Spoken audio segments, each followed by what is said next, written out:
For decades, Johnny Rotten, the snarling frontman of the Sex Pistols, was seen as the rebel who tore music apart and rebuilt it into something raw, loud, and unforgettable. He spat on tradition, laughed at fame, and ripped apart the glossy image of rock. But now, at 69 years old, something unexpected happened. For the very first time, Johnny pulled back the curtain and shared the names of 6 musicians who shaped his soul, his sound, and his legacy. People expected him to name only punk icons.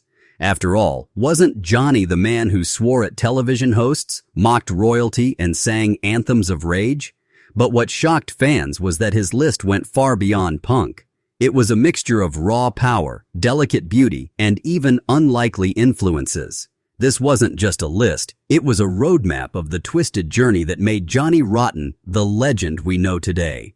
He began with a confession. "You know, people think I hated everything that came before punk. That's not true. I listened carefully. I absorbed it all. And some of it stuck in my bones forever."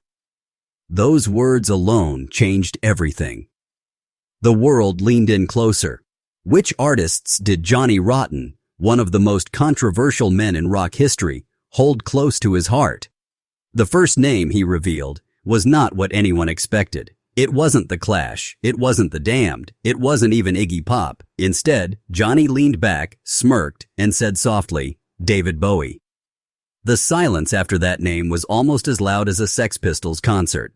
Bowie, the master of reinvention, the glam rock chameleon. How could Johnny Rotten, the man who mocked everyone, admire him? But the truth was, Bowie represented something deeper. "When I was a kid," Johnny explained, "Bowie showed me you didn't have to fit in. You didn't have to play the part they handed you. You could invent yourself, tear it up, and build it again." He made being different not just acceptable, but powerful. It made sense. Without Bowie, perhaps Johnny never would have had the courage to step onto that stage in ripped clothes, with green hair and fire in his eyes. Bowie's bravery gave Johnny his first spark. And when you looked closer, you could see it. Both men were outsiders who refused to kneel to the system. But Bowie was just the beginning. As Johnny spoke, he teased the next names, saying, "Some of these will make sense. Others will make you scratch your head. But they're all mine. They shaped who I am. They're the real story of my music." The crowd leaned in. Fans across the world sat at the edge of their seats, waiting for the second name. If Bowie opened the door, who would walk through it next? Johnny grinned. He knew exactly what he was doing. He wasn't just revealing favorites. He was rewriting his story, one name at a time. And the second choice, well, that one would shake people even more. The Rebels' second choice. After David Bowie's name dropped like a bomb, the audience didn't know what to expect next. Johnny Rotten, the sneering voice of anarchy, had just admitted to loving a glam rock icon. If Bowie was the spark, then who else shaped the chaos that exploded into punk? Johnny leaned forward, his eyes narrowing as if he was searching for the right words. Then, without a hint of irony, he said the name that made jaws drop: Bob Marley.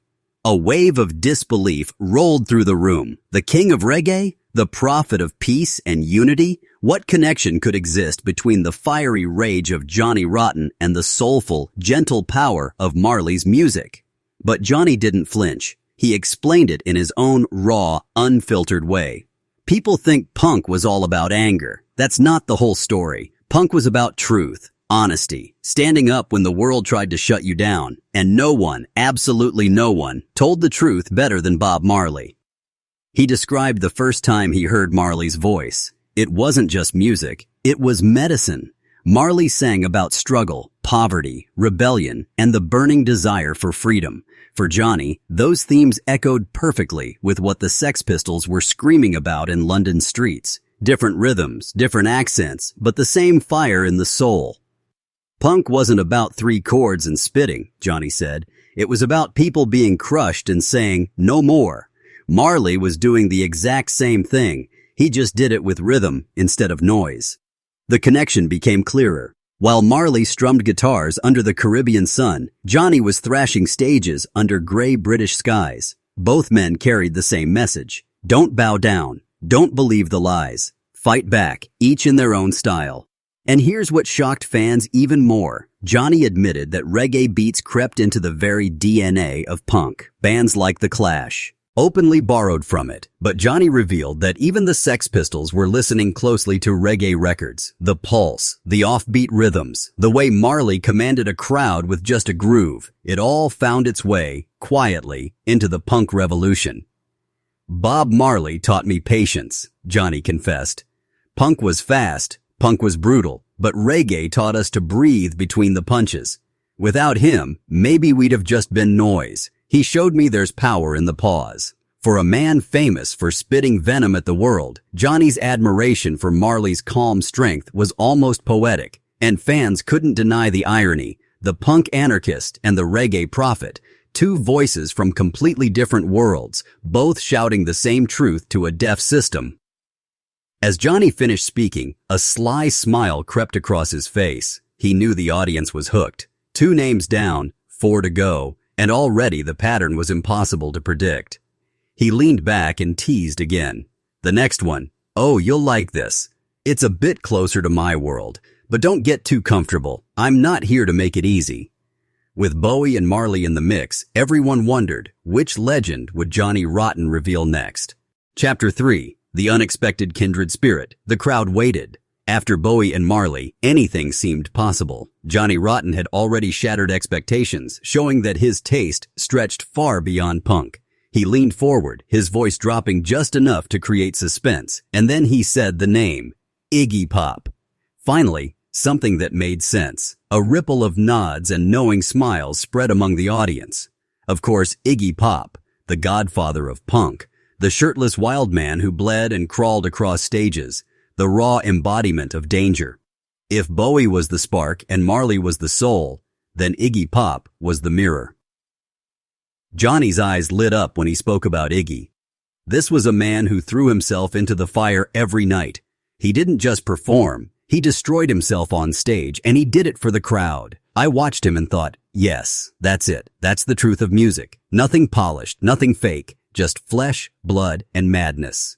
He remembered seeing Iggy for the first time, how the Stooges created chaos that was terrifying yet irresistible. It wasn't just music, it was an explosion, a war zone disguised as a rock concert, and Johnny admitted that without Iggy, the Sex Pistols might never have existed. Iggy taught me bravery, Johnny said with a smirk.